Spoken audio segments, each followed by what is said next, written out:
बचपन कितना खूबसूरत था ना।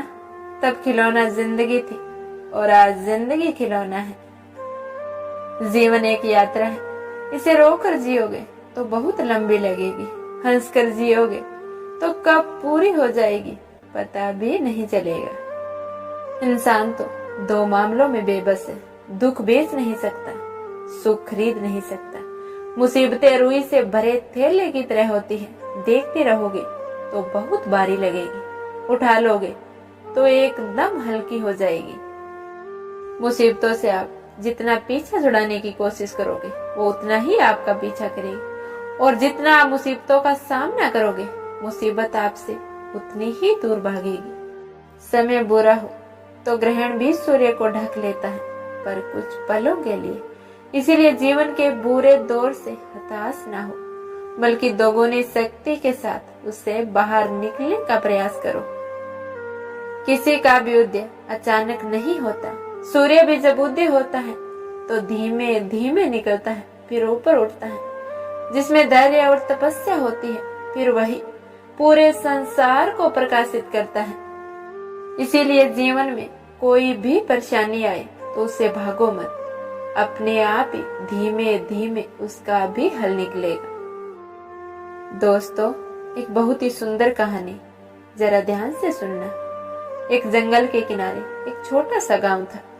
जंगल में जंगली जानवरों का बहुत ज्यादा डर था, इसीलिए गांव के लोगों को पेड़ पर चढ़ने का ज्ञान होना बहुत आवश्यक था, ताकि जंगली जानवरों से सामना होने पर पेड़ पर चढ़कर अपनी जान बचा सके। जो लोग जंगल में लकड़ियां काटने जाते, उनके जंगली जानवरों से आमना सामना होना बहुत संभावना होती थी, इसीलिए वो लोग पेड़ पर चढ़ना अवश्य ही सीखते थे।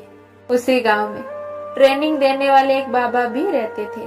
वो युवकों से बोले, आज तुम्हारे ट्रेनिंग का अंतिम दिन है। मैं देखता हूँ कि क्या तुम लोग पेड़ पर चढ़ने में माहिर हो गए, इसीलिए मैं तुम्हें इस चिकने और ऊंचे पेड़ पर चढ़ने की चुनौती देता हूँ।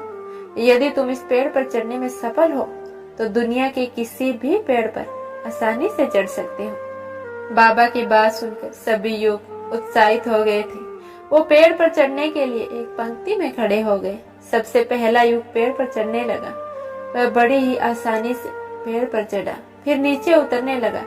उतरते समय जब वो आधे रास्ते में था तब बाबा बोले, सावधान हो जाओ बेटा, आराम से संभल कर उतरो, कोई जल्दी नहीं।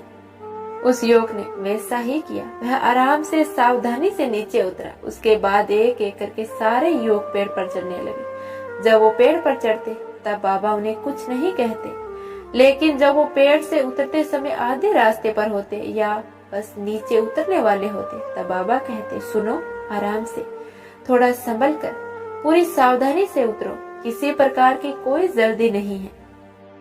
सभी युवकों ने बाबा की बात मानी, पेड़ पर चढ़कर नीचे उतरने में सफल हुए और बड़े ही खुश थे। लेकिन सभी को एक बात बाबा की समझ में नहीं आ रही थी। वो थी कि बाबा ने उन्हें पेड़ से उतरते समय ही सावधान रहने को क्यों कहा, पेड़ पर चढ़ते समय क्यों नहीं कहा। तो उन्होंने बाबा से पूछ लिया, बाबा, इस पेड़ की सबसे ऊपरी शाखा पर चढ़ना सबसे कठिन था, लेकिन आपने उस पर चढ़ते समय हमें संभल कर रहने को नहीं कहा। लेकिन पेड़ से उतरते समय जब जमीन तक की दूरी बहुत कम थी तब आपने हमें संभल कर और सावधान होने को क्यों कहा, ऐसा क्यों बाबा? बाबा बोले, देखो, पेड़ की सबसे ऊपरी शाखा पर चढ़ना बहुत कठिन है, ये मैं भी जानता हूँ और तुम भी। इसीलिए मेरे बिना बोले ही तुम पहले ही सावधान थे। ऐसा हर किसी के साथ होता है। कार्य के प्रारंभ में सब सावधानी से आगे बढ़ते हैं और सावधानी में चूक तब होती है जब हम मंजिल के समीप होते हैं। तब हमें लगता है कि हमारा काम पूरा हो चुका है, मंजिल अब दूर नहीं, और वहाँ हमारा ध्यान भटक जाता है और हम गलती कर बैठते हैं। इसीलिए हमेशा याद रखो, मंजिल के नजदीक पहुँचने और यथार्थ मंजिल पर पहुँचने में बहुत फर्क होता है। इसीलिए गौतम बुद्ध कहते हैं, जीवन में किसी उद्देश्य या लक्ष्य तक पहुंचने से ज्यादा महत्वपूर्ण होता है उस यात्रा को अच्छे से संपन्न करना। दोस्तों, हंसते रहिए, मुस्कुराते रहिए और अपनी खुशी सबके साथ बांटिए। इस फूल से चेहरे को कभी निराश मत होने देना। मिलते हैं अगले वीडियो में। तब तक के लिए धन्यवाद।